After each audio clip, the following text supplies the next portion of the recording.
Hello बच्चों, welcome on dreamer study. और हम बात करने वाले हैं यहाँ पर इक्विलिब्रियम के बारे में। तो इक्विलिब्रियम यहाँ पर क्या होता है आप लोग देखिएगा और किस तरीके से हम लोग यहाँ पर इसके एग्जांपल्स भी देखेंगे और कुछ आधे यहाँ पर प्रिंसिपल ऑफ इक्विलिब्रियम देखेंगे, है ना। Principle of movement of force at equilibrium क्या होता है ये भी जानेंगे और किस तरीके से चीज़ें होती हैं ये सब हम लोग इस बात को जानेंगे।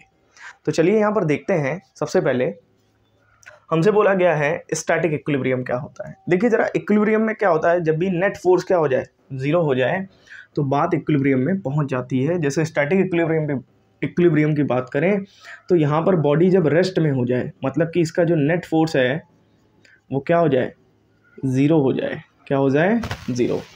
जैसे कि कभी आपने देखा होगा झूले पर बीम बैलेंस, है ना, झूला देख लेते हैं, सीसॉ जिसको बोलते हैं। तो सीसॉ पर अगर आप बैठे हुए हैं, इधर एक इंसान बैठा जिसका वेट 10 kg है और एक इधर बैठा है जिसका मास 10 kg है, और अगर आप देखेंगे तो दोनों ही एक दूसरे को क्या करेंगे, बिल्कुल मतलब ना कोई नीचे जाएगा ना कोई बहुत ज़्यादा ऊपर जाएगा। इट मीन्स यहाँ पर ये क्या है, स्टैटिक इक्विलिब्रियम की कंडीशन है। नेट फोर्स क्या है, ज़ीरो है। अच्छा, डायनेमिक इक्विलिब्रियम की बात करें तो बॉडी रेस्ट में ना होकर के मोशन में होती है, और जब भी यहाँ पर क्या हो रहा होता है, नेट फोर्स इस पर जो लग रहा होता है वो ज़ीरो होता है। इसका कारण क्या है ज़रा देखिएगा। फोर्स इज इक्वल टू क्या होता है, ma होता है। ए क्या होता है, एक्सेलरेशन होता है। और जब कोई बूंद गिर रही होती है तो वो बूंद गिरती है कांस्टेंट वेलोसिटी से। कैसे गिरती है, कांस्टेंट वेलोसिटी से। कांस्टेंट वेलोसिटी मींस, ठीक है, कांस्टेंट वेलोसिटी मींस एक्सेलरेशन क्या हो जाएगा, ज़ीरो, क्योंकि एक्सेलरेशन कहता है change in velocity, the rate of change of velocity is called acceleration.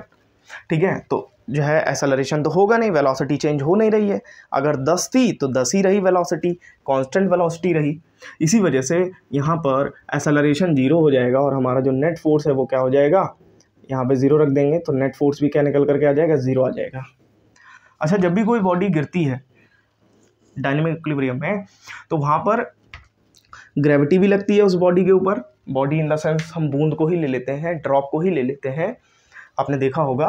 तो ड्रॉप में क्या होता है, ग्रेविटी भी लगती है और ऊपर की तरफ एक अपथ्रस्ट भी लगता है। तो यहाँ पर फोर्स से फोर्स क्या हो जाएगा, कैंसिल हो जाएगा।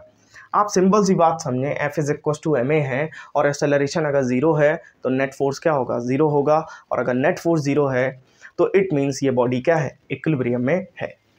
ये बातें आपको हमें लगता है समझ आ गई होंगी। अब हम बात करते हैं principle of movement of force at equilibrium. देखिए होता क्या है, principle of movement of force में क्या होता है, अगर आप देखेंगे तो नेट मूवमेंट ऑफ फोर्स क्या होता है, ज़ीरो होता है। नेट मूवमेंट ऑफ फोर्स क्या होता है, ज़ीरो होता है। Movement of force of anti clockwise plus movement of force of clockwise का जो सम होता है, मतलब कोई बॉडी मान लेते हैं इधर फोर्स लगा रही, कोई बॉडी इधर फोर्स लगा रही है, लेकिन इनका जो नेट सम होगा वो ज़ीरो आएगा।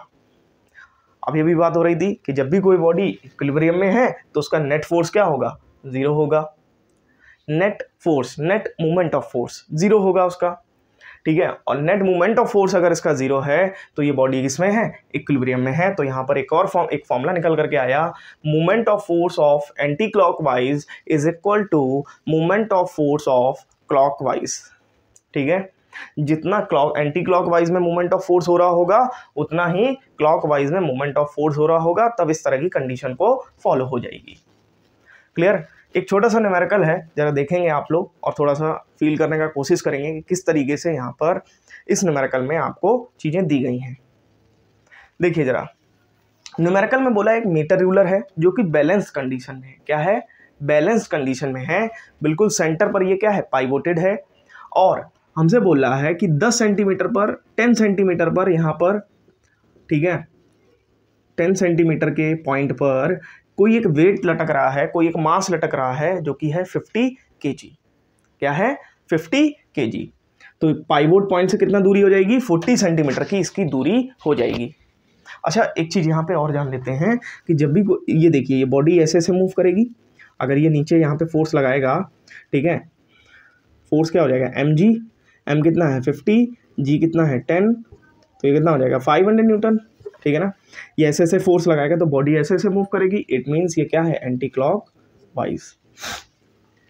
ठीक है। फिर हमसे क्वेश्चन ने क्या बोला है, जरा ध्यान से देखिएगा, क्योंकि ये मीटर रूलर कैसा है, फिक्स्ड है। कैसा है, फिक्स्ड। तो यहाँ पर कितनी दूरी पर हम 10 kg के वेट को रखें, मास को रखें, ठीक है ना, कितनी दूरी पर 10 kg मास को रखें कि जिससे ये क्या हो जाए, बैलेंस हो जाए, है ना। तो ये हमसे बात पूछी गई है। वैसे बैलेंस तो दिया ही गया है, बैलेंस तो दिया ही गया है, बैलेंस हो जाए नहीं, बैलेंस तो हो ही जाएगा। हाँ, कितनी दूरी पर रखें तो ये बैलेंस हो करे। तो इट मीन्स यहाँ पर हमें x का वैल्यू निकालना है, और ये क्या करेगा भाई, क्लॉकवाइज मूवमेंट ऑफ फोर्स करेगा। इतनी बात क्लियर हो गई आप सभी को, हो गई ना क्लियर। चलिए अच्छा, अब यहाँ पर देखते हैं तो ये कितना हो जाएगा भाई, देखो F is equal to mg, m कितना है 10, g कितना है 10, 100 न्यूटन हो गया। ठीक है, चलो अच्छा पहले निकाल लेते हैं हम मूवमेंट ऑफ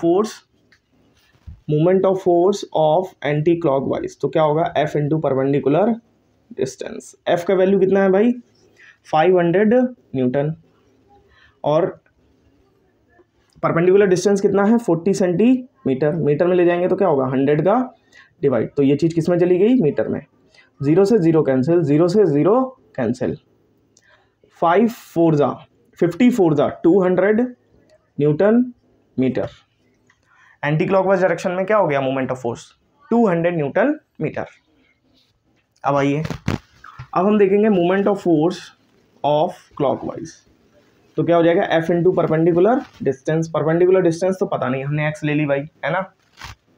अब F की वैल्यू कितनी है भाई 100 न्यूटन है। कितना है 100 न्यूटन, और ये मान लेते हैं x मीटर, है ना, इसको मान लेते हैं x मीटर, जो भी मान लो, ठीक है। तो ये निकल करके आएगा 100x न्यूटन मीटर। अब हम लगाएंगे प्रिंसिपल ऑफ इक्विलिब्रियम, ठीक है, principle of moment of force at equilibrium. तो यहाँ पर क्या होगा, moment of force of clockwise is equal to moment of force of anti clockwise. तो अगर हम देखेंगे क्लॉकवाइज में, तो क्लॉकवाइज में कितना है भाई 100 इंटू एक्स, और इधर क्या हो जाएगा एंटी क्लॉकवाइज में 200 न्यूटन मीटर। क्लियर हुआ। चलिए अच्छा, ये तो 100 न्यूटन है यहाँ पे, है ना, क्या है 100 न्यूटन है यहाँ पे।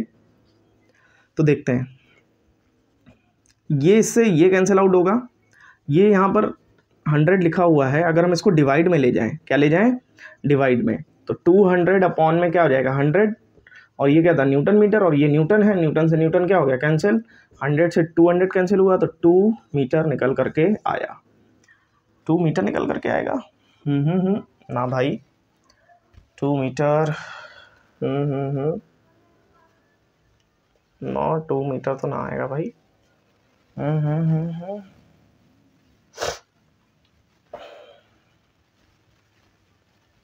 2 मीटर कैसे आ सकता है, 20 सेंटीमीटर आएगा मे बी।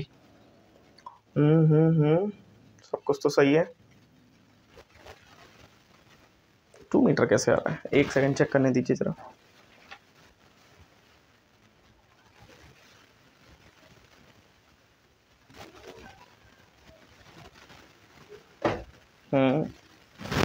सब कुछ तो सही है, कुछ भी तो जो है अलग नहीं है। अच्छा ठीक है, 2 मीटर इसलिए आ रहा है क्योंकि यहाँ पर जो वेट था वो था 5 kg, है ना, 5 kg था, और क्वेश्चन में हमने इसको 50 kg लिख दिया, इस वजह से 2 मीटर निकल करके आ रहा है। एक्चुअल में मीटर रूलर है तो 2 मीटर नहीं हो सकता है। तो जहाँ जहाँ पर भी क्या है भाई, जहाँ जहाँ पर भी यहाँ पर क्या हो गया है, 5 की जगह जब हम निकालेंगे तो क्या आएगा यहाँ पे 50 न्यूटन आएगा। तो इसको करेंगे सॉल्व, तो यहाँ पे 20 न्यूटन मीटर आएगा, ठीक है ना। कितना आएगा 20 न्यूटन मीटर, कितना आएगा भाई 20 न्यूटन मीटर, तो 20 न्यूटन मीटर आएगा। चलिए अच्छा देखते हैं, ओके। अब बाकी एज इट इज़ है, कुछ भी ऐसा दिक्कत भरा नहीं है। चलिए 20 न्यूटन मीटर अपॉन में क्या हो जाएगा 100 न्यूटन, न्यूटन से न्यूटन कैंसिल हो गया, 0 से 0 कैंसिल हो गया, तो आ जाएगा 0.2 मीटर। इसको 10 से मल्टीप्लाई करेंगे तो कितना आ जाएगा 20 सेंटीमीटर। तो जो x की वैल्यू आई है वो कितनी आई है 20 सेंटीमीटर। तो ऐसा नहीं है कि क्वेश्चन में कुछ गलत नहीं था, बस वैल्यू जो है 5 की जगह पर 50 रख गई थी, तो इस वजह से वो 2 मीटर हमको शो कर रहा था। चलिए 20 सेंटीमीटर अगर ना दिख रहा हो तो यहाँ पे 20 सेंटीमीटर देख लीजिए। आई होप आपको ये क्वेश्चन समझ आया होगा और जो भी हमने इस वीडियो में बताया है आपको समझ आया होगा। अगली वीडियोस में और भी क्वेश्चन डिस्कस करेंगे, और भी बातें डिस्कस करेंगे। मेन देखिए, मैं फिर से बार बार बोल रहा हूँ कि आपको जितना ज़्यादा क्वेश्चन आप डिस्कस कर सकें, जितना ज़्यादा क्वेश्चन लगा सकें, क्योंकि अगर आप इस उसमें पढ़े कि नहीं मतलब कॉन्सेप्ट और जो है बुक का एक एक चीज़ याद करना, तो कहीं ना कहीं फिज़िक्स में इस तरीके से चीज़ें नहीं पूछ रहा है। आप देख सकते हैं पिछले कई सालों से क्या फिज़िक्स में ऐसी चीज़ें पूछता ही नहीं है, पिछले कई सालों से नहीं पूछ रहा है। तो आप लोग थोड़ा देखिएगा, बात को समझिएगा और फिर इस बात को मतलब जो हम बता रहे हैं उसको करने का कोशिश करिएगा। क्लियर? तो चलिए मिलते हैं नेक्स्ट वीडियो में। इस वीडियो में इतना ही। Okay, bye all of you, take care.